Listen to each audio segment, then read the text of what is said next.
साथियों नमस्कार। मिशन विद्यादान के डिजिटल प्लेटफॉर्म पर आपका एक बार फिर से स्वागत है। मित्रों, मैं हूं आपका साथी पवन गोदारा, इंग्लिश लेक्चरर राजस्थान से।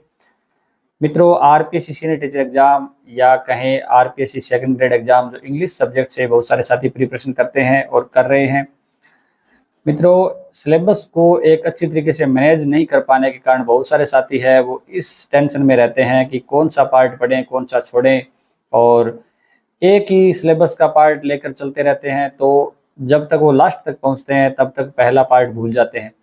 तो बहुत सारी ऐसी प्रॉब्लम होती है और सिलेबस को व्यवस्थित तरीके से जब वो नहीं पढ़ पाते हैं, इस कारण उनको ऐसे फील होता है कि सिलेबस अपना कंप्लीट ही नहीं हो पाएगा और टाइम भी बहुत ज़्यादा ले लेते हैं। तो मित्रों, मेरा सिलेक्शन भी आरपीएससी सीनियर टीचर एग्जाम के अंदर हुआ था। उस समय मैं ग्रेड 3 के अंदर मेरी ज्वाइनिंग थी और जब मैं प्रिपरेशन कर रहा था उस समय मैं कोर्ट एलडीसी के अंदर सेवा दे रहा था। तो कोर्ट एलडीसी में मित्रों बहुत ज़्यादा काम था, मुझे टाइम बहुत कम मिला इस सेकंड ग्रेड की प्रिपरेशन करने के लिए। इसलिए मैंने जो सिलेबस को इस तरीके से मैनेज किया कि कम समय में अपने जल्दी जल्दी सिलेबस को निकाले। मैंने 3-4 बार बस सिलेबस निकाल दिया, ज़्यादा डीप के अंदर मैं गया नहीं। ठीक है, तो अभी अपने इस सेशन के अंदर भी आज अपने ये करने वाले हैं कि जो अपना सिलेबस है इसको 30 डेज के अंदर किस प्रकार से कंप्लीट करें। क्योंकि बहुत सारे साथी है वो काफ़ी समय से प्रिपरेशन कर रहे हैं, तो उनको रिवीजन के लिए ये बहुत ज़्यादा आज का प्लान है वो आपके लिए हेल्पफुल रहने वाला है। इसके साथ साथ जो साथी फर्स्ट ग्रेड की एग्जाम की प्रिपरेशन कर रहे थे, एग्जाम दे दिया और उसके बाद अभी उनको कम समय उनके पास, तो वो अगर सेकंड ग्रेड की प्रिपरेशन करना चाहते हैं कम समय में, तो इस प्लान को फॉलो करके आप निश्चित रूप से सिलेबस को 2 बार रिवीजन कर सकते हैं सिलेबस का। मित्रों, जब भी अपने प्रिपरेशन करते हैं तो प्रिपरेशन के दौरान हमारे पास सिलेबस होना जरूरी है। चाहे वो फर्स्ट पेपर हो, जीके का पेपर हो, या सेकंड पेपर है अपने इंग्लिश का, क्योंकि अपने सेकंड ग्रेड इंग्लिश की प्रिपरेशन करें तो दोनों है ना आपके पास सिलेबस होने जरूरी है प्रिंट के अंदर। ठीक है, इसके बाद में पैटर्न का हमें पता होना चाहिए कि फर्स्ट पेपर के अंदर क्या आता है, सेकंड पेपर के अंदर कितने क्वेश्चन आते हैं। तो फर्स्ट पेपर के अंदर मित्रों 100 क्वेश्चन आएंगे 200 मार्क्स के, और सेकंड पेपर जो इंग्लिश है उसमें आपके 150 क्वेश्चन आएंगे 300 मार्क्स के। टोटल 500 जो मार्क्स है उससे मित्रों मेरिट बनेगी। मित्रों, अपने फर्स्ट पेपर का 30 डेज प्लान है वो भी मैंने अपलोड कर दिया है अपने इस चैनल के ऊपर। तो अगर वो आप देखना चाहते हैं, जीके के अंदर भी आप 30 डेज के अंदर सिलेबस कवर करना चाहते हैं, तो इसी वीडियो के डिस्क्रिप्शन में आपको जीके का 30 डेज प्लान है वो भी मिल जाएगा। इसके बाद मित्रों देखते हैं कि अपने सिलेबस के अंदर कितने यूनिट्स है। यानी आपके पास सेकंड ग्रेड इंग्लिश का सिलेबस है, उसमें आप देखोगे कि अपने सेकंड पेपर के अंदर 3 यूनिट्स है, यानी 3 पार्ट्स है। उसके अंदर आपको सीनियर सेकेंडरी लेवल मिलेगा, ग्रेजुएशन लेवल मिलेगा और टीचिंग मेथड्स मिलेंगे। तो मैंने इस सिलेबस को मित्रों 4 यूनिट्स के अंदर बांटा है, क्योंकि जो सेकंड यूनिट है अपने ग्रेजुएशन स्टैंडर्ड है उसके अंदर वो काफ़ी लार्ज पार्ट है, बड़ा पार्ट है। तो 1 यूनिट उसकी एक्स्ट्रा बढ़ाकर मैंने 4 यूनिट की है। तो उसमें अपन को अब जो 30 डेज का अपने प्लान करेंगे उसको किस तरीके से मैनेज करना है, तो उसमें कितना टाइम लगना चाहिए। तो कम से कम मित्रों आपको अगर इंग्लिश 1 मंथ के अंदर कंप्लीट करनी है तो 5 से 6 घंटे आपको डेली देने पड़ेंगे इंग्लिश को, तभी ये आप इस स्टडी प्लान को फॉलो करके 30 डेज के अंदर कंप्लीट सिलेबस को कर सकते हैं और अच्छी तरीके से कर सकते हैं। क्योंकि अपने 20-22 दिनों में तो लगभग सिलेबस हो जाएगा, उसके बाद तो रिवीजन चलेगा। ठीक है, तो अपने शुरुआत इसको सेशन का करें उससे पहले मैं आपको यूनिट बता देता हूँ कि जो फर्स्ट यूनिट होगी अपनी वो हमारी ग्रामर की होगी। सेकंड के अंदर अपने वोकेब पोर्शन लिया है, और थर्ड यूनिट जो होगी उसमें लिटरेरी फॉर्म्स पहले होंगे जो लिटरेरी डिवाइसेज है, और उसके बाद लिटरेरी फॉर्म्स कंप्लीट होने के बाद इंडियन ऑथर्स है उनको अपने पढ़ेंगे। और 4 नंबर जो यूनिट है वो लिटरेरी पीरियड्स की है, फिर लिटरेरी पीरियड्स के बाद लिटरेरी मूवमेंट्स की है, उसके बाद टीचिंग मेथड्स की है। तो मित्रों अपने फर्स्ट डे है उसको क्या पढ़ना है वो देखते हैं। फर्स्ट डे के अंदर मित्रों शुरुआत करते हैं, तो ग्रामर में सबसे पहला टॉपिक अपना पार्ट्स ऑफ स्पीच, वो आपको पढ़ना है। उसके बाद वोकेब के अंदर फ्रेजल वर्ब्स स्टार्ट की है, तो वो पढ़नी है आपको। और लिटरेरी फॉर्म्स के अंदर ओड और एलेजी है वो पढ़ना है। नेक्स्ट लिटरेरी पीरियड्स है मित्रों, उसमें रिनेस आपको पढ़ना है। मित्रों, अगर आप सीनियर टीचर इंग्लिश की प्रिपरेशन कर रहे हैं, आगे आपको स्कूल लेक्चरर की प्रिपरेशन करनी है, फिर आपको रीट और रीट मेंस की प्रिपरेशन करनी है इंग्लिश सब्जेक्ट से, तो आपका हमारे टेलीग्राम चैनल मिशन विद्यादान है उसमें स्वागत है। क्योंकि बहुत सारे आपको वहाँ पे हेल्पफुल जो कंटेंट है वो मिलने वाला है। तो आप फाइल सेक्शन में जाएं, वहाँ पे खूब सारे आपको नोट्स मिल जाएंगे, और मिशन विद्यादान टेलीग्राम चैनल का लिंक है वो डिस्क्रिप्शन में दिया गया है। ठीक है, तो डे सेकंड को अपने को क्या पढ़ना है वो देखते हैं। डे सेकंड में ग्रामर है मित्रों, पार्ट्स ऑफ स्पीच, यानी ग्रामर का पर डे मतलब पर टॉपिक है वो 2 दिन मिले हुए हैं, तो सेकंड डे के अंदर भी पार्ट्स ऑफ स्पीच पढ़ोगे तो अच्छी तरीके से आपके पार्ट्स ऑफ स्पीच हो जाएंगे। उसके बाद वोकैब के अंदर फ्रेजल वर्ब्स करनी है आपको सेकंड डे ही। लिटरेरी फॉर्म्स के अंदर आपको सोनेट एंड एपिक करना है, और लिटरेरी पीरियड्स के अंदर मेटाफिजिकल आपको करना है। डे 3 के अंदर आपको ग्रामर में आर्टिकल करना है, और वोकैब के अंदर आपको फ्रेजल वर्ब्स करनी है। लिटरेरी फॉर्म्स के अंदर ड्रामेटिक मोनोलॉग और बैलेट्स करने हैं। लिटरेरी पीरियड्स के अंदर जैकोबियन एज है वो कंप्लीट करना है। डे 4 पर आते हैं, ग्रामर के अंदर आपको डिटर्मिनर्स करना है, वो वोकैब के अंदर आपको फ्रेजल वर्ब्स करनी है। लिटरेरी फॉर्म्स के अंदर आपको अलिट्रेशन और हाइपरबोली करनी है, और इसके बाद लिटरेरी पीरियड्स है उसमें नियो क्लासिकल एज है वो कंप्लीट करना है। डे नंबर 5 पे आते हैं, ग्रामर में आपको टेंसेज करने हैं। वोकैब के अंदर आपको देखो, वोकैब में 4 डेज आपको मैंने क्या दे दिए हैं, फ्रेजल वर्ब्स दे दिए। आगे भी आपको रिवीजन करने के लिए फ्रेजल वर्ब्स के 2 डेज मिलने वाले हैं, तो 4 दिनों में आपको फ्रेजल वर्ब्स है वो अच्छी तरीके से बार बार उनको पढ़ना है। फिर आपको वोकैब के अंदर 5th डे पे इडियम्स एंड प्रोवर्ब्स पढ़नी है। उसके बाद में सिमिली और मेटाफर पर्सोनिफिकेशन, ये छोटे छोटे टॉपिक है, ये पढ़ने आप लिटरेरी फॉर्म्स के अंदर। लिटरेरी पीरियड्स के अंदर आपको रोमांटिक एज है वो कंप्लीट करना है। 6 नंबर डे पे आते हैं, ग्रामर में टेंसेज पढ़ने हैं दोबारा, ठीक है, और वोकैब के अंदर इडियम और प्रोवर्ब्स पढ़नी है। लिटरेरी फॉर्म्स के अंदर आपको सैटायर, आयरनी और ओनोमेटोपोइया पढ़नी है, और लिटरेरी पीरियड्स के अंदर आपको विक्टोरियन एज पढ़ना है। तो मित्रों इसमें किस प्रकार से पढ़ पाओगे आप, देखो अगर आप एक ही टॉपिक को 3-4 जगहों से पढ़ोगे, 3-4 रिसोर्सेज से पढ़ोगे, तब तो सिलेबस पूरा नहीं हो पाएगा। तो आप एक चीज पर भरोसा करें, एक ही बुक पे, एक ही नोट्स पे, जो भी आपके पास कोई नोट्स मॉड्यूल कुछ भी है, एक ही चीज पे भरोसा करोगे तभी जाके ये कंप्लीट होगा इतनी जल्दी सिलेबस, ठीक है। तो बार बार पढ़ने के लिए शॉर्ट के अंदर आपको चीजें पढ़ोगे तभी ये कंप्लीट हो पाएगा, तो ये बात आप ध्यान रखें। एक ही टॉपिक आप मल्टीपल चीजों से पढ़ रहे हो फिर तो देखो कहाँ पूरा हो पाएगा, क्योंकि अपन को जीके भी पढ़ना है साथ के अंदर। 7 नंबर डे पे आते हैं, ग्रामर के अंदर आपको प्रीपोजिशन पढ़नी है। वोकैब में आपको इडियम प्रोवर्ब्स पढ़नी है। ऑथर्स में आपको रविंद्रनाथ टैगोर पढ़ना है, क्योंकि मित्रों लिटरेरी फॉर्म्स अपने कंप्लीट हो गया, जो लिटरेरी डिवाइसेज है वो।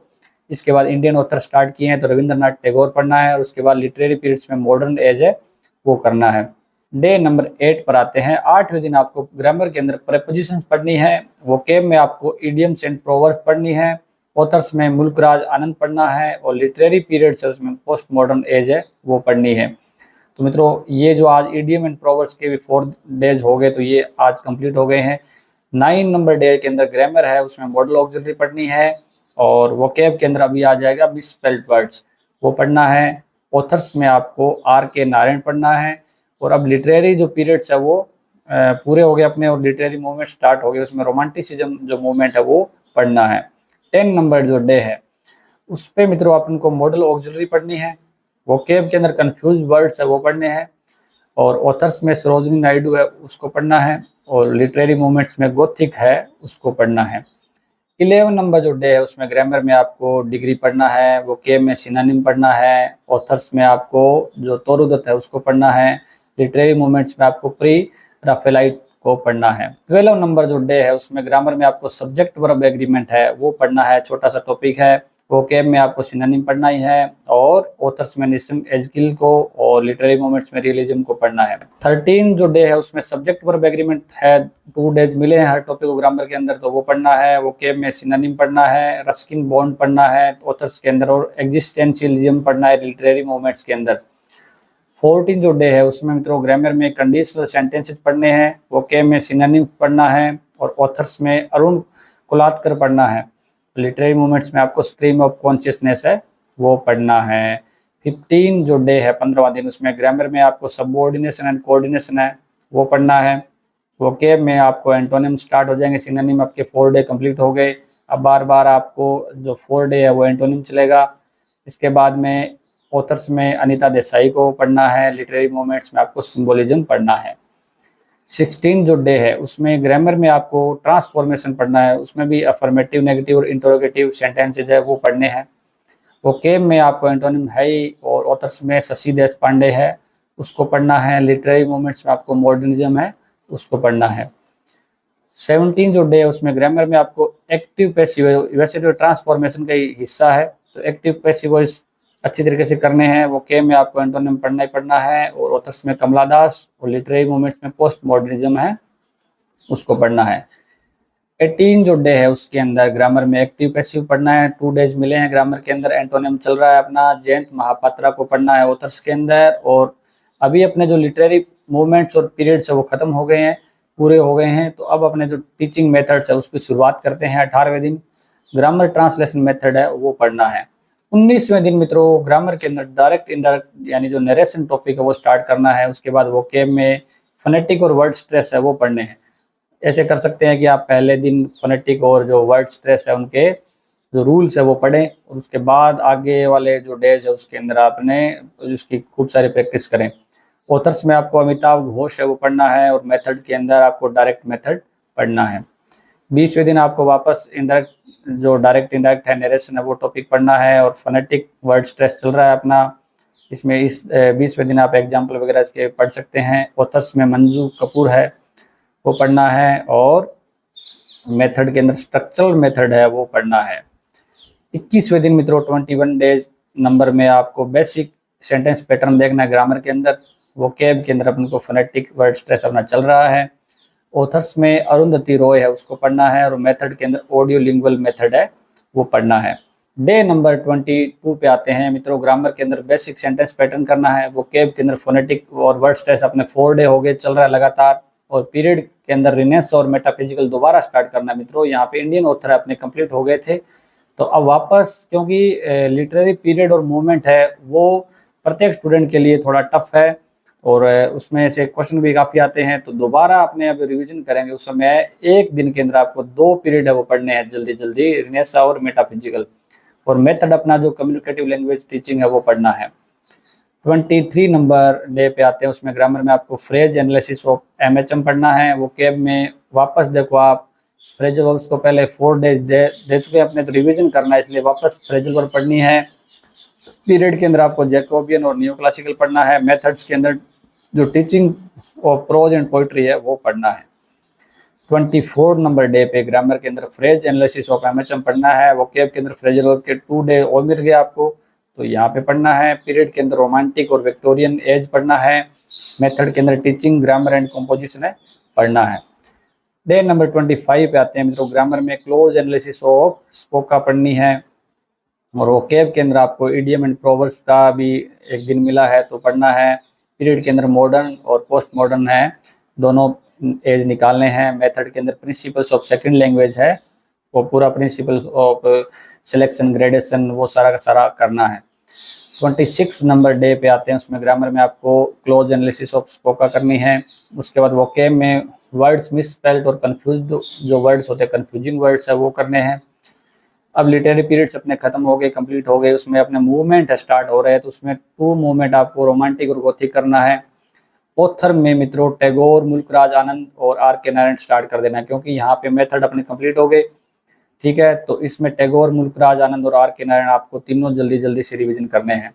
27 नंबर जो डे है उसमें ग्रामर में रीडिंग कॉम्प्रिहेंशन देखना है। हालांकि कोई ज़्यादा देखता नहीं है, अनसीन पैसेज कौन पढ़ता है, लेकिन थोड़ा बहुत ऐसे देख लेना भी पिछले सालों में किस प्रकार से प्रश्न आए हैं, ठीक है। ओके में सिनोनिम्स है वो देख लेना, और मूवमेंट में प्री राफेलाइट और रियलिज्म को पढ़ना है। और ऑथर आपको 3 ऑथर डेली पढ़ने हैं, तो सरोजनी नायडू, तोरुदत्त और निसिम एजकिल है, उनको निकालना है। डे नंबर 28 पे ग्रामर में पोइट्री एप्रिसिएशन देखना है। ज़्यादा कोई देखने की आवश्यकता नहीं, एक बार देख लेना भी प्रीवियस ईयर्स के अंदर पोइट्री के जो अनसीन पैसेज आए, अनसीन जो स्टेंजा वगैरह आए हैं क्या, वो चीज़ें देखनी है। वो केब के अंदर एंटोनिम्स है पढ़ने, आपको दोबारा इसका मौका मिला है। और मूवमेंट्स के अंदर लिटरेरी मूवमेंट है, उसमें एग्जिस्टेंशियलिज्म और स्ट्रीम ऑफ कॉन्शियसनेस पढ़ना है। और इंडियन ऑथर्स में रस्किन बॉन्ड, अरुण कोलात्कर और अनीता देसाई तीनों को निकालना है। मित्रों लिटरेरी फॉर्म्स है, उसके अंदर आपको जो 6 लिटरेरी फॉर्म्स है, लिटरेरी फॉर्म्स मीन्स मतलब जो अपने लिटरेरी टर्म्स है, तो छोटे छोटे लिटरेरी टर्म्स है। तो 29वें दिन आपको स्टार्टिंग के इसमें आपके टोटल 12 लिटरेरी फॉर्म्स दे रखे हैं सिलेबस के अंदर, तो 6 लिटरेरी टर्म्स है उनको अपने नज़रों से निकालना है। वोकैब में मित्रों फोनेटिक्स है, वो आपको दोबारा एक बार रिवीजन करना है। मूवमेंट्स में आपको सिंबोलिज्म और मॉडर्निज्म है, वो आपको रिवीजन करना है। और ऑथर इंडियन ऑथर में शशि देशपांडे, कमला दास और जयंत महापात्रा है, उनको पढ़ना है। मित्रों, अगर आपको लगता है कि इस शेड्यूल के अकॉर्डिंग आप पढ़कर अपने सिलेबस को कम समय में कंप्लीट कर सकते हैं, तो सेशन को लाइक अवश्य कीजिएगा, क्योंकि मेरा जो एफर्ट लगा है उसका एक लाइक तो बनता है मित्रों। और साथ साथ में अगर आप चाहते हैं कि सेकंड ग्रेड एग्जाम से संबंधित सारी चीज़ें जो डाउट्स आपके क्लियर हो, तो आप एक कमेंट करें आपका जो डाउट हो। और उसके साथ साथ में अगर आप चैनल को सब्सक्राइब करते हैं तो एग्जाम के पास में मैं आपको सारी चीज़ें भी, कितनी अपने को एग्जाम के अंदर अटेम्प्टिंग रखनी चाहिए और एग्जाम के अंदर क्या सावधानियां रखनी है, किस प्रकार एग्जाम को अटेम्प्ट करें, किस प्रकार नेगेटिव मार्किंग से बचें, टोटल सेशन मित्रों सेकंड ग्रेड के ऊपर अपने लेकर आने वाले हैं। तो बिल्कुल आप चैनल को सब्सक्राइब करें। और इसके बाद अपने बात करते हैं डे नंबर 30, जो लास्ट डे है अपना, उसके अंदर आपको क्या करना है, लिटरेरी फॉर्म्स है ना, वो जो लास्ट बचे हुए अपने 6 वो करने हैं आपको, यानी टोटल 12 हो जाएंगे। वो केब के अंदर आपको वर्ड स्ट्रेस पढ़ना है, लिटरेरी मूवमेंट्स के अंदर मॉडर्निज्म, पोस्ट मॉडर्निज्म पढ़ने हैं, और ऑथर में आपको अमिताभ घोष, मंजू कपूर और अरुंधति रॉय। यानी मित्रों आप देखेंगे तो जो ग्रामर है उसके तो पर डे मैंने 2 डे वैसे ही दिए थे, ऐसा नहीं किया कि, क्योंकि ग्रामर एक ऐसी चीज है मित्रों कि उसमें आप लगातार पढ़ सकते हैं। ठीक है, ठीक है। और एक बार ढंग से ग्रामर की प्रैक्टिस हो जाती है 2 दिनों में एक टॉपिक की, तो उसको महीने भर में वो व्यक्ति भूलता नहीं है। ठीक है, ग्रामर तो ग्रामर एक ऐसी चीज, इसलिए मैंने ग्रामर को बीच में नहीं घुसाया, स्टार्टिंग में उसको 2-2 दिन दे दिए। उसके बाद हर जो आपके टॉपिक, प्रत्येक टॉपिक उसकी 2 बार बारी आई है। ठीक है, लिटरेरी पीरियड्स हो, मूवमेंट्स हो, इंडियन ऑथर्स हो, ठीक है, वो केब की भी आपको 5-5 दिन मिल गए एक टॉपिक को। तो इस सिलेबस को आप, इस जो शेड्यूल है उसको जरूर फॉलो करें, आपको निश्चित तौर पे फायदा मिलने वाला है। और बाद में जब आपका 30 डेज हो जाए तो अगले वापस में आपको क्या करना है, डे फर्स्ट आपको वापस फॉलो करना है, और लगातार एग्जाम तक आपको यही शेड्यूल को फॉलो करते रहना है। तो मित्रों आपका सिलेक्शन निश्चित है, सिलेक्शन हो जाएगा। इसके अलावा मित्रों ये सेशन अगर आपको अच्छा लगा है तो एक लाइक जरूर ठोक देना। साथ साथ में आपके पास सेकंड ग्रेड से संबंधित कोई टेलीग्राम व्हाट्सएप ग्रुप है, आपका दोस्त, आपका फ्रेंड प्रिपरेशन कर रहा है, तो उसको शेयर भी अवश्य कीजिएगा। और एक मित्रों सब्सक्राइब आप करोगे तो मेरा मनोबल बढ़ेगा, तो सब्सक्राइब अवश्य करके जाना। एक प्यारा सा कमेंट, पॉजिटिविटी से भरा हुआ, एनर्जी से भरा हुआ एक कमेंट करें, चाहे आप थैंक यू का कमेंट करें, लेकिन एक प्यारा सा कमेंट करें ताकि मेरी एनर्जी बढ़े और लगातार मैं आपके लिए अच्छी अच्छी चीज़ें लेकर आता रहूं। तो मित्रों लगातार आपको पढ़ते रहना है, बस बार बार इस सिलेबस को, क्योंकि कम समय बचा है तो ज़्यादा अपन को फिजूल की जो टाइम वेस्ट ना करके लगातार अगर आप एक एक चीज़ें बार बार पढ़ेंगे तो आपके काम आने वाली है। तो मित्रों लगातार पढ़ते रहे, मेहनत का फल आपको अवश्य मिलेगा। और वीडियो को लाइक और चैनल को सब्सक्राइब करना बिल्कुल भी नहीं भूलना। थैंक यू मित्रों, और आपका ईश्वर से प्रार्थना करता हूँ कि आपका सिलेक्शन हो जाए। Best of luck, thank you.